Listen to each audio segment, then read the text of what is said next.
RERA consultant म्हणून नेमकं बिल्डर्सना registration वगैरे यामध्ये कशी मदत करता? बिल्डरला रेरा रजिस्ट्रेशन करताना खूप महत्त्वाचं असतं म्हणजे टाइम पिरियड, की लवकर रेरा नंबर पाहिजे. जेव्हा बिल्डर माझ्याकडे येतात तेव्हा त्यांना टेक्निकली खूप काही जास्त महत्त्वाचं वाटत नाही आणि फक्त लवकर रेरा नंबर कधी मिळेल आणि आम्ही ॲडव्हर्टाइजमेंट कधी चालू करू अशा दृष्टीनेच बिल्डर येतात.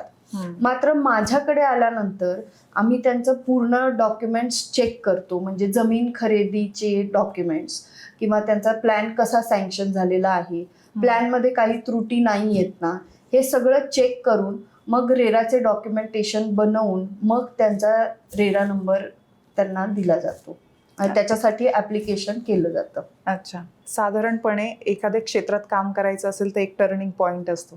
तुमच्यासाठी कोणता टर्निंग पॉईंट ठरला?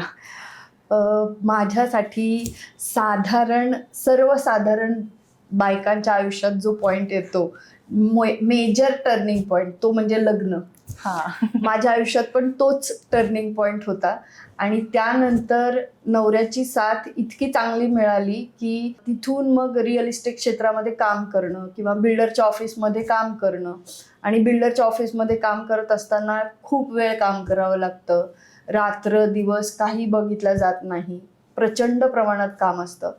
त्यामुळे त्या कामाची मला सवय लागली आणि त्याच्यानंतर रेराची मी जेव्हा स्वतःची प्रॅक्टिस चालू केली तेव्हा हा कायदा येणं 2017ला हा पण माझ्या आयुष्यातला एक टर्निंग पॉईंटच होता.